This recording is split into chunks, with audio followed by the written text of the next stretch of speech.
अगर निफ्टी ने इस तरीके से रिएक्ट किया है तो कुछ जो स्टॉक्स हैं वो तेज़ी की तरफ जो प्लान कर रहे हैं उनमें बड़ा सा मोमेंटम आपको देखने को मिलेगा। उनमें सबसे पहला है क्यों जनवरी मंथ में 2 वीक्स पहले वन साइड मूव होता है और नेक्स्ट 2 वीक्स में एक वन साइड मूव का डायरेक्शन मैंने सेट किया हुआ है। आखिर ये टाइम्स गोल थ्योरी है क्या?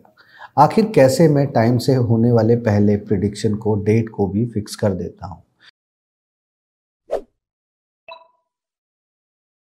हाय friends, this is Pankaj Bhardwaj. आज हम फिर से आ गए मार्केट भविष्य के न्यू एपिसोड में। तो लास्ट डे में भी मैंने आप लोगों को एक प्रॉफिट दिखाया था, आप लोगों को ध्यान हो तो लगभग वो 50,000 के आसपास का प्रॉफिट था। जैसा कि मैंने लास्ट टाइम आप लोगों को बताया था, मार्केट में कुछ तो बड़ा गेम प्लान चल रहा है रिगार्डिंग द बजट। तो जनवरी मंथ्स के 2 वीक्स पूरे हो गए हैं, तो अब व्हाट्स नेक्स्ट क्या है, राइट? तो नेक्स्ट जानने के लिए सबसे पहले आपको ये चेक करना पड़ेगा कि प्रीवियस डे में किस तरीके का मार्केट ने बिहेव किया।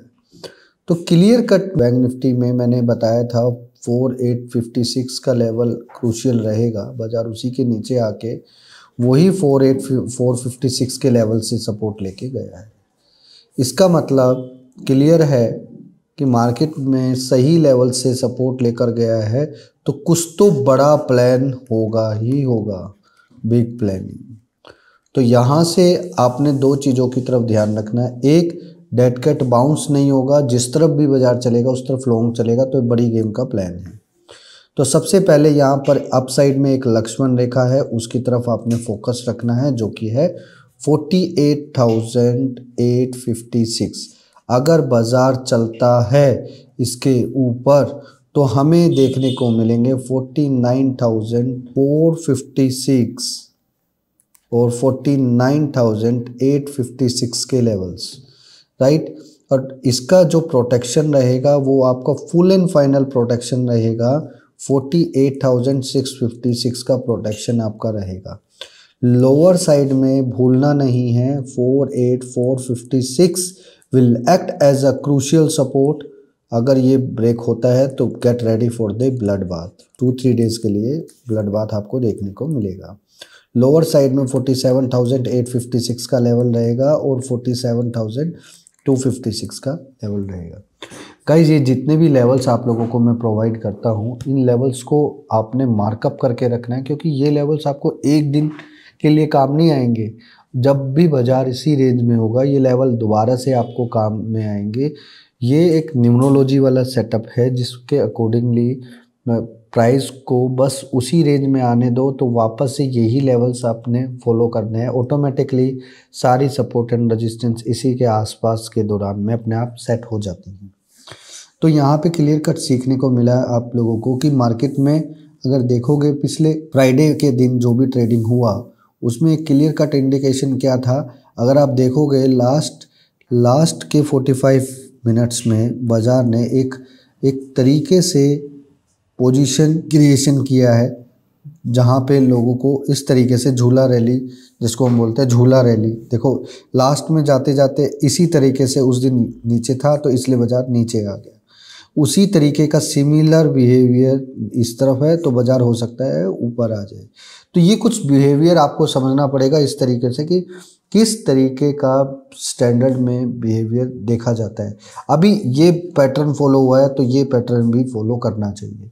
Market is all about the game of patterns वो नहीं जो आपको टेक्निकल एनालिसिस के थ्रू दिखते हैं। पैटर्न्स मीन्स अभी मार्केट किस तरीके का पैटर्न बनाकर गिर रही है या बनाकर चल रही है, उसी तरीके के प्लान को फ्यूचरिस्टिक बनाकर आपने प्लान करना है। तो अभी आप लोगों को क्या समझना चाहिए कि अभी मार्केट में अगर यहाँ से तेज रैली हो जाती है, which bank will be suitable for you, right? तो यहाँ पे अगर मैं सही बात करूँ तो यहाँ पे मैं बात करूँगा कोटक बैंक। अगर कोटक यहाँ से बड़ी तेज़ी होती है मार्केट में तो मैं यहाँ पे कोटक बैंक की तरफ जाना चाहूँगा। कोटक बैंक में मेरा जो सिनेरियो है वो ये है, कोटक बैंक में जो लोअर साइड का सपोर्ट है वो है 1727। तो कोटक बैंक में इस 1727 के लेवल का आप लोगों ने लॉन्ग का प्रोटेक्शन लेके पोजीशन क्रिएशन कर सकते हो टिल 48,456 अगर बाजार बैंक निफ्टी इसके नीचे नहीं जाता है तो आप लोगों को कोटक बैंक को चूज़ करना है बाइंग साइड में। अगर बाजार इसके नीचे चला जाता है तो आपने सबसे पहले सेल करना है फेडरल बैंक, कैन बैंक और आपका पीएनबी बैंक और बैंक ऑफ बड़ौदा। इनमें से कोई भी 2 स्टॉक आप पकड़ सकते हो। I suggest you can bank and bank of Baroda. ठीक है तो आप लोगों ने इस चीज़ का ध्यान रखना है। मैटर ये नहीं करता कि आप कैसे कमा रहे हो, मैटर ये करता है कि आप जो काम कर रहे हो कॉन्फिडेंटली कर रहे हो या नहीं। तो अगर आप इसी तरीके से कॉन्फिडेंटली इन लॉजिक्स को समझोगे तो आप इन पैटर्न्स का इस्तेमाल करना सीख जाओगे।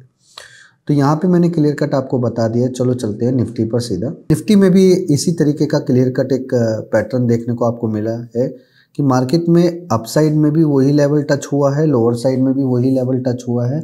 यहाँ पे फोकस रखना है 23,147 will act as a crucial support. अगर ये ब्रेक होता है तो मार्केट में get ready for the pain side. Market में एक ब्लड बाथ आपको देखने को मिलेगा, जो कि ब्लड बाथ स्टार्ट रहेगा लगभग मान के चलो 22,947 से लेके 22,870 तक ये लेवल फोकस में रहेगा। 3 कंसेक्यूटिव क्लोजिंग, मैं वापस से बोलता हूँ 3 consecutive closing 22,947 will take to lower side around 22,447। तो 500 पॉइंट का रैली आपको इसके नीचे देखने को मिल सकता है निफ्टी में, ये ध्यान रखना। But other side if market close above 23,447, अगर 3 कंसेक्यूटिव क्लोजिंग इसके ऊपर होते हैं तो मार्केट में आपको 24,147 के लेवल अपसाइड में देखने को मिलेंगे। तो गाइज मैंने दोनों तरफ का आपको एक सिनेरियो बताया कि बड़ा रैली दोनों साइड में कब आने वाला है और कैसे आने वाला है। तो यहाँ पे आपको फोकस रखना है। अभी यहाँ पे निफ्टी अगर देखा जाएगा तो निफ्टी यहाँ से लगभग 200 पॉइंट दूर है दोनों लेवल से, राइट। तो मैं निफ्टी के अंदर बाइंग करने की कोशिश नहीं करूँगा अनटिल या अनलेस जब तक मेरा 442.7 से लेके 23,447 तक के ऊपर सस्टेन ना करे बाजार। लोअर साइड में अगर पैनिक होता है तो नीचे आता है तो मैं हल्का फुल्का 30-40 पॉइंट्स का रिस्क लेकर लॉन्ग साइड करने की कोशिश करूँगा, लेकिन उसमें मैं स्ट्रिक्टली फॉलो करूँगा 147 के लेवल को। अगर बाज़ार इसके नीचे 15 से 20 मिनट क्लोज हो जाता है, स्टे करता है, तो मैं सारी लॉन्ग पोजीशन को अवॉइड कर दूंगा। उसके बाद पैनिक सिनेरियो की तरफ ध्यान रखूँगा। तो ये चीज़ का में आप लोगों को ध्यान रखना है। अगर निफ्टी ने इस तरीके से रिएक्ट किया है तो कुछ जो स्टॉक्स हैं वो तेज़ी की तरफ जो प्लान कर रहे हैं उनमें बड़ा सा मोमेंटम आपको देखने को मिलेगा। उनमें सबसे पहला है बीएससी के ऊपर कोई फ़र्क नहीं पड़ रहा मार्केट का, तो ये आप लोगों ने ध्यान रखना है। यहाँ पे 6,027 will act as a Lakshman rekha, right. 6,027 will act as a Lakshman rekha. इसके ऊपर आपको देखने को मिलेगा 6,076 और 6127 का लेवल देखने को मिलेगा। लोअर साइड में आपका जो प्रोटेक्शन रहेगा वो 5970 का रहेगा। इसमें ज़्यादा पैनिक होने की ज़रूरत नहीं है। एनी डिक्लाइन पैनिक सेशन अगर ये आपको बीएससी अगर 2-3 दिन में माइनस साइड में मिल जाए, आपको 2-3 दिन यहाँ से हो सकता है ये 2-3 दिन गिर भी जाए, डाउन हो जाए, तो आप लोगों ने उसमें पैनिक नहीं होना। बीएससी में ये पोजीशन बनाकर 1 फरवरी तक रखना है। आपको अपने आप समझ में आ जाएगा कि मैंने ये क्यों बोला, यानी फरवरी मंथ का करना है अपने, तो वो अपने आप आपको समझ में आ जाएगा कि मैंने किस तरीके से निकाला और फिर क्यों आप लोगों को बताया। इसी के साथ साथ ये यहाँ पे एस्कोट भी है, एस्कोट कबूटा, जिसका नाम अब कबूटा हो गया, लेकिन ये बहुत अच्छा कबूतर बन सकता है इस पूरे फरवरी मंथ के लिए। तो 3627 will act as a Lakshman rekha. अगर बाजार इसके ऊपर चलता है तो आपको देखने को मिलेगा एक फुल एंड फाइनल टारगेट, जिसका टारगेट है 38703927। अपसाइड में आपको कम से कम भी 10% से ऊपर का मूव देखने को मिलेगा। This time Escorts कबूटा is showing very hotness from this level. तो ये जो लेवल जो क्रॉस होगा इसके बाद क्लियर का डायरेक्शन समझ में आ जाएगा कि ज़्यादातर प्लान कहाँ किया जा रहा है। इसी के सेक्टर का एक स्टॉक है बजाज ऑटो।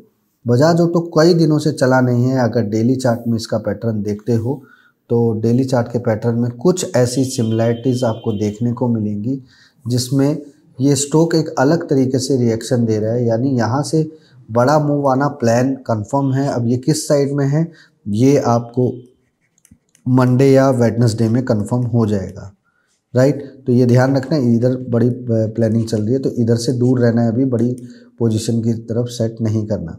इसी के साथ साथ आपको मैंने ICIGI बताया था, यहाँ पे लक्ष्मण रेखा को फॉलो करना है, जहाँ पे 1961 रुपये का लक्ष्मण रेखा, और अपसाइड में आपको देखने को मिलेगा 2047 से लेके 2071। नीचे की साइड में आपने 1927 रुपये का प्रोटेक्शन रखना है, जिसमें आप लोगों ने इसको लॉन्ग साइड में करना है। तो गाइज कैसे मैंने ये लेवल्स बिना चार्ट के, बिना अभी आपको दिखाने के लिए इन सब चार्ट का इस्तेमाल करना पड़ता है।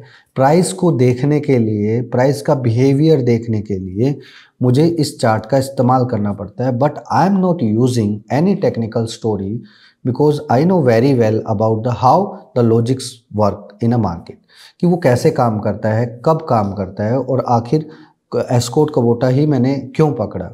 तो इसके पीछे एक साइंटिफिक रीज़न है जो कि लॉजिक बार बार चलता आ रहा है। क्यों जनवरी मंथ में 2 वीक्स पहले वन साइड मूव होता है और नेक्स्ट 2 वीक्स में एक वन साइड मूव का डायरेक्शन मैंने सेट किया हुआ है। आखिर ये टाइम्स गोल थ्योरी है क्या? आखिर कैसे मैं टाइम से होने वाले पहले प्रिडिक्शन को, डेट को भी फिक्स कर देता हूँ? तो ये भी मैं आप लोगों को बता रहा हूँ। 21 और 23 तारीख will be the very crucial for the trade. बड़ा गेम 21 और 23 के आसपास ही होगा, तो आप लोग ध्यान रखना 21 और 23 में क्या प्लान है। देखो अभी कमिंग इवेंट बजट आ रहा है, तो आपको समझना चाहिए कि बजट के ऊपर ट्रेडिंग कैसे की जाए। अगर आप सही मायने में बजट की ट्रेडिंग को सीखना चाहते हो तो कल जो वीडियो मैंने डाला था आप लोग उसको ध्यान में रखना उस वीडियो को। और ठीक बजट से 4 दिन पहले मैं एक वीडियो डालूंगा जिसमें फुल प्रूफ प्लान बजट का मैं दिखाऊंगा कि किस तरीके से पूरे बजट को एनालाइज करके कैसे किया जाता है। अगर आप भी उसी बजट के एनालाइज को सीखना चाहते हो और समझना चाहते हो, so I invite you for my Bangalore program, जहां पे 1 February only for the 1 day program मैं कर रहा हूं, ऑफलाइन और ऑनलाइन दोनों। लेकिन जो लोग पूरे बजट को एनालाइज करना सीखना चाहते हैं और मेरी लॉजिकल गेम को समझकर अपने ट्रेडिंग स्किल्स को इम्प्रूव करना चाहते हैं, तो 5 दिन का वर्कशॉप भी वहाँ पर प्राइवेट क्लास मैंने सेटअप किया हुआ है। तो अगर आप लोग इंटरेस्टेड हो इन तीनों प्रोग्राम में से किसी भी प्रोग्राम के लिए, so don't miss, register now, link in the description below. आप लोगों को एक ही चीज़ बताना चाहूँगा कि मार्केट में प्लेयर बहुत हैं काम करने वाले, लेकिन how many players actually winning in a market, जो मार्केट से लगातार पैसा बना रहे हैं, no matter either in cash side या फिर फ्यूचर साइड। मैंने कुछ प्लेयर ऐसे भी देखे हैं जो फ्यूचर में लॉस में होते हैं लेकिन कैश में प्रॉफिट में होते हैं। That is very unique technique कि लोग वो फ्यूचर में माइनस करके रखते हैं और कैश में उसी स्टॉक को प्लस करके रखते हैं। ये एक अलग तरीके का लॉजिक है जो कि इस लॉजिक को मैं भी अप्लाई कर रहा हूँ पिछले 6 महीने से, और कैश में मेरा प्रॉफिट लगातार बढ़ता जा रहा है। तो कैसा ये लॉजिक है, आखिर इस लॉजिक के पीछे की पूरी साइकोलॉजी क्या है? अगर आप भी इसी लॉजिक को सीखना चाहते हो और अपनी बड़ी कैपिटल से हर मंथ में 15 से 20% का रिटर्न आप निकालना चाहते हो, तो कैसे ये फ्यूचर और कैश के ऑप्शन की एडजस्टमेंट की जाती है, इसको मैंने पिछले 3 महीने से बड़ी बारीकी से समझा है। और आगे मैं आने वाले समय में इसी टेक्निक को लॉजिक के थ्रू अप्लाई करने वाला हूँ। So let's wait and watch कि क्या करती है ये टेक्निक हमारे पोर्टफोलियो के साथ और कैसे हम इसमें कैश में अपना प्रॉफिट बढ़ा सकते हैं। एक चीज़ और बताना चाहूँगा, जो लोग मार्केट में ब्रोकरेज और एसटीटी और ट्रांजैक्शन कॉस्ट के बारे में सोचते हैं, तो मेरा उनको एक सिंपल एडवाइस है कि अगर आप अपना ब्रोकरेज का कॉन्ट्रैक्ट नोट खोल कर देखते हो ना, तो लाइफ में कभी आप प्रॉफिटेबल नहीं बन पाओगे। स्टिल लगभग 2 करोड़ के आसपास का सारा प्रॉफिट बना चुके हैं, but I never seen any contract note. मैंने कभी भी कोई देखा ही नहीं। तो आप लोगों को देखना क्यों? माइंड में एक साइकोलॉजी सेट कर लो, माइंड मेकअप कर लो, माइंड सेट कर लो, जिस भी तरीके से आप उसको बोलना चाहो। अगर आप प्रॉफिटेबल ट्रेडर हो और 100 रुपये कमाए, नो मैटर 90 तो आपके पास है ना, doesn't matter, don't think about it where you spend 10 rupees. अगर आप उसकी तरफ जाओगे तो उस 10 रुपये को कमाने के चक्कर में, बचाने के चक्कर में आप वो 100 रुपीज़ में जो आप 90 रुपीज़ कमाए हो उसको आप 70 रुपीज़ कर दोगे। So it's a humbly request, don't look at your brokerage plan, don't look at your STT charges.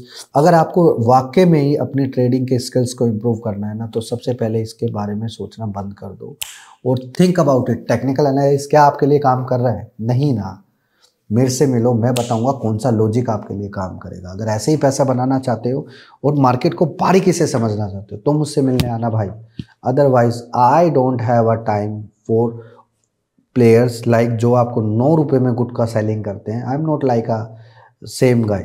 तो ये अब लोगों को ध्यान रखना है। मैं चाहूँ तो मंथ में ऑनलाइन वर्कशॉप करके हर मंथ में 1 करोड़ रुपए कमा सकता हूँ। ये जो पान गुटखा सुपारी वाले जो 9-9 रुपये में बेच रहे हैं, 11-11 रुपये में बेच रहे हैं, ये मैं भी कर सकता हूँ। बट इससे होगा क्या? इसको बोलते हैं छोटे चारे से बड़े मछली को पिकअप करना। तो ये ध्यान रखना, एक कांटे में लगाया जा रहा है और ये कांटा बिछाना हमें आता नहीं है। मुझे बड़ी मछली को ऑटो वैसे ही पकड़ना आता है। तो आप भी अगर बड़ी मछली हो और कुछ बड़ी मछली को पकड़ना चाहते हो तो मेरे पास आ जाना। Thank you so much.